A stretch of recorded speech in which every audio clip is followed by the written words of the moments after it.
began, and we have passed several hours in a state of great suspense, amidst the roaring of the cannon, the shouting of the troops, the occasional cries of those who are wounded, and, to make everything appear more lugubrious, the most awful storm of thunder and rain I almost ever heard.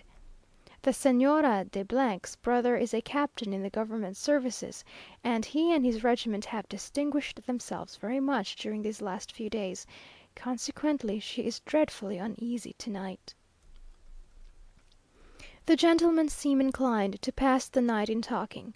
We think of lying down and sleeping if we can. I hope nothing will happen in the night, for everything seems worse in the darkness and consequent confusion. 21st. After passing a sleepless night listening to the roaring of cannon, and figuring to ourselves the devastation that must have taken place, we find to our amusement that nothing decisive has occurred. The noise last night was mere skirmishing, and half the cannons were fired in the air. In the darkness there was no mark. But though the loss on either side is so much less than might have been expected, the rebels in the palace cannot be very comfortable, for they say that the air is infected by the number of unburied dead bodies lying there. Indeed, there are many lying unburied on the streets, which is enough to raise a fever, to add to the calamitous state of things.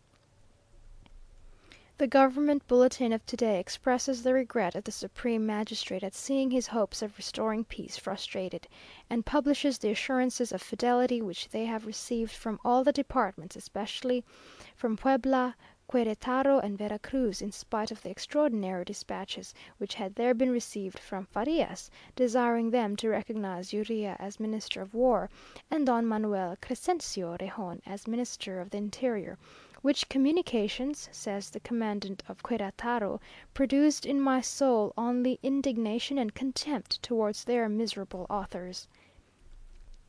The account of the yesterday's affair is as follows. The pronunciados in the palace, knowing that the infantry which was to come from Puebla to the assistance of the government was expected to arrive yesterday, endeavoured to surprise it near the gate of Saint Lazarus with a column of infantry of 200 in number, and some cavalry. But the brave Colonel Torrejon with 80 dragoons beat them completely, killing, wounding, and taking many prisoners, and pursuing them as far as the archbishop's palace.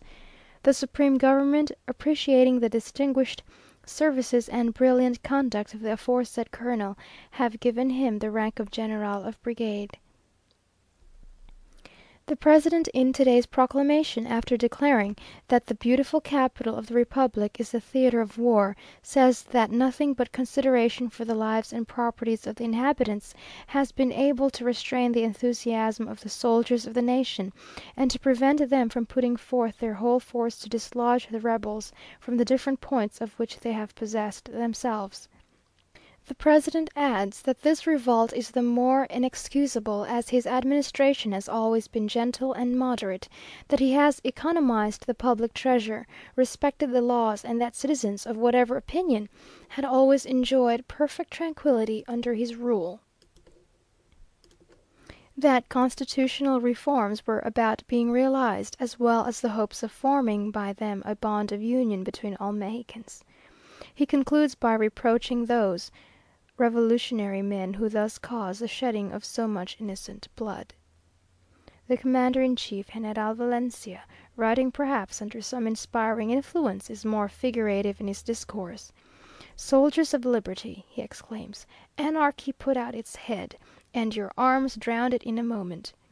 This would have been a finer figure in the days of the Great Lakes.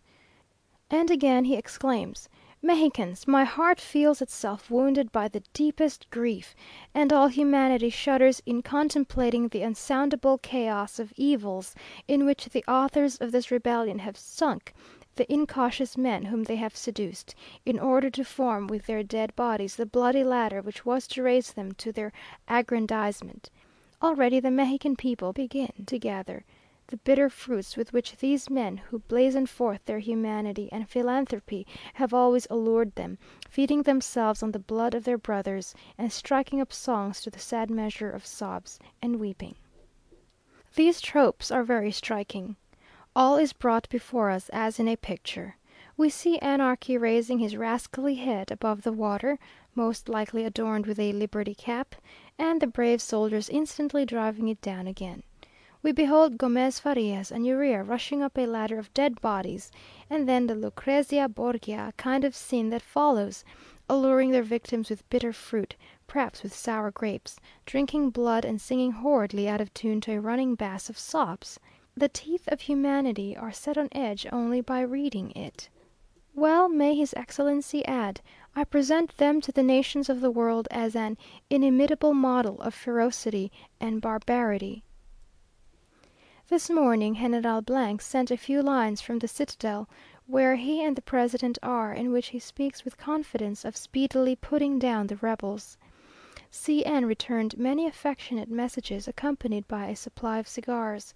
They say that the greatest possible bravery is shown by the boys of the military college, who are very fine little fellows and all up in arms on the side of the government. A strong instance of maternal affection and courage was shown by the Señora G this morning. Having received various reports concerning her son, who belongs to this college, first that he was wounded, then that the wound was severe, then that it was slight, and being naturally extremely uneasy about him, she set off alone and on foot at 5 o'clock in the morning, without mentioning her intention to any one, carrying with her a basket of provisions, passed across the square and through all the streets planted with cannon, made her way through all the troops into the citadel, had the satisfaction of finding her son in perfect health, and returned home, just as her husband and family had become aware of her absence. General Valencia is said to have a large party amongst the soldiers who are in favour of his being named president. It is said that he was seen riding up and down in the lines in a most spirited manner, and rather unsteady in his saddle. Some rumours there are that Santa Anna has arrived at Perote, but as he travels in a litter he cannot be here for some days, even should this be true. There seems no particular reason to believe that this will end soon, and we must remain shut up here as patiently as we can. In the intervals of firing the gentlemen go out, but they will not hear of our doing so, except sometimes for a few minutes in the evening, and then either firing or thunder sends us back. Various people, and especially the Countess C a, have invited us to their country places, but, besides that we are in the safest part of the city, and have several guests, C n does not think it right for him to leave Mexico. They say that house rents will rise hereabouts on account of the advantages of the locale in cases of this sort.